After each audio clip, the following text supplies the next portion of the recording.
Bienvenidos a otro video de Díaz Aguirre Abogados. El día de hoy voy a platicar con ustedes sobre alegato de clausura. Es importante saber en qué momento se realizan este tipo de situaciones, porque si bien el juicio oral se divide o podría dividirse en dos partes, al inicio tenemos alegato de apertura y cuando transcurren todos nuestros testigos, todo lo que tenemos por ofertar y acreditar, tenemos finalmente un alegato de clausura, que no es otra cosa que la última oportunidad para convencer al tribunal de nuestra teoría del caso. Darle elementos al tribunal para emitir el fallo del que estamos hablando.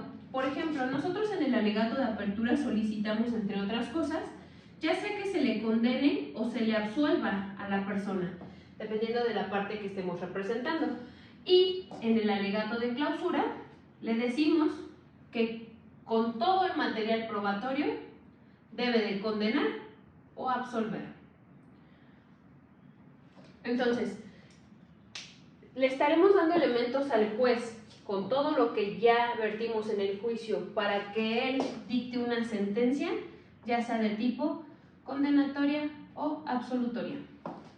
Entonces, ¿qué es en general el alegato de clausura? Es un proyecto de sentencia.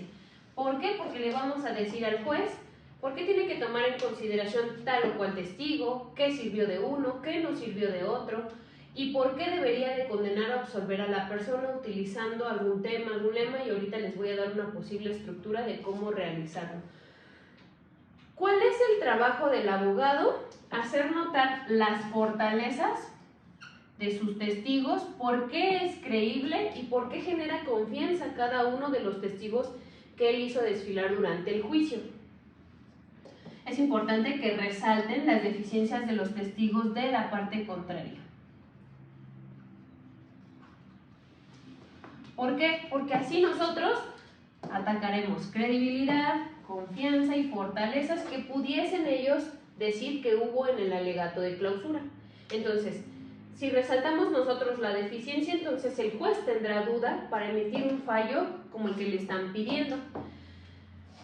Esta es la etapa en la que se llenan lagunas y se explica todo aquello que el testigo con lo que el testigo pudimos haber inferido algo. Por ejemplo, en el interrogatorio, si bien se le hacen preguntas abiertas, en el contrainterrogatorio se le hacen preguntas para cerrar algún tipo de tema.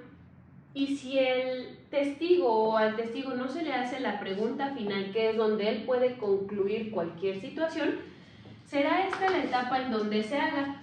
¿Por qué nosotros debemos dar esa explicación? Porque es uno más creíble, porque es la labor del abogado y porque de alguna manera nosotros con esto cerramos la teoría que tenemos respecto de la situación.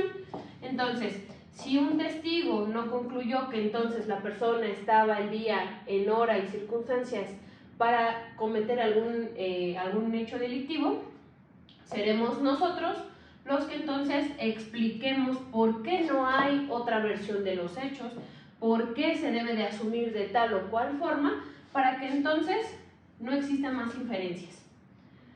Ahora, todas las dudas de lo que se planteó en el alegato de apertura, porque acuérdense, el alegato de apertura fueron una serie de promesas. ¿Qué vamos a hacer? Que acá ya no son promesas, acá se habrá vuelto una realidad todo aquello que nosotros dijimos que sucedería, todo con lo que dijimos que se acreditaría, y de alguna manera ya no habrá dudas de todo aquello que se planteó en el alegato. Si nosotros tenemos la posibilidad de acreditar a lo que nosotros nos comprometimos en el alegato de apertura, el alegato de clausura habrá hecho su trabajo.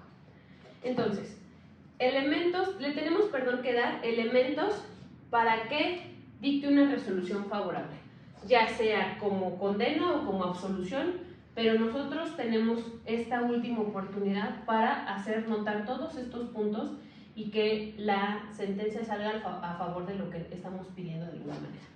Entonces, ¿qué también son? Son las conclusiones de las partes. Es importante, y voy a tener un video o dos de alegatos de clausura. ¿Por qué? Porque de alguna manera las conclusiones de las que estamos hablando es la relación que existe entre la teoría jurídica, la teoría probatoria, más la teoría fáctica. ¿Cómo es que todo esto cobra relación? Por eso es importante siempre tener bases de teoría del caso para decir cómo acredito la teoría jurídica más la teoría probatoria, mi elemento fáctico, cómo es que con estos dos lo estoy acreditando, para entonces tener un efectivo alegato de clausura. Les voy a dar una estructura básica de cómo hacer un alegato de clausura. El primero de ellos, y es muy común, que las partes generen un tema o lema respecto a lo que expusieron. Generen una síntesis de qué fue lo que pasó, qué transcurrió en el juicio a través de la teoría fáctica, de la teoría jurídica y de la teoría probatoria. Cómo es que acredité tal o cual elemento, cómo es que no quedó acreditado tal o cual situación. Y entonces desvirtuar o atacar la versión del contrario. ¿Por qué no es creíble lo que él vino a decir a juicio? ¿Por qué sus testigos no eran idóneos y pertinentes? ¿Por qué de alguna manera todo lo que hicieron o el trabajo que hicieron no logra acreditar que la persona pudiera ser culpable o en su momento que pudiera ser inocente? Y entonces realizar nuevamente la solicitud al juez. ¿Cuál? Que queremos una sentencia, en este caso si es de defensa, de absolución, o si es de fiscalía, que sea condenatoria. Entonces, tenemos esta estructura: tema, síntesis, relación de teoría del caso, teoría fáctica, teoría probatoria, teoría jurídica, desvirtuar al contrario y hacer la solicitud al juez. Ojo, es importante saber cuáles fueron, por eso es importante ir tomando siempre nota en el juicio, en qué se equivocó cada uno de los testigos, porque tiene una razón de ser esa equivocación. De alguna manera pudiéramos atacar, como ya lo dije en el video pasado, credibilidad, idoneidad, pertinencia del testigo a través del alegato de clausura.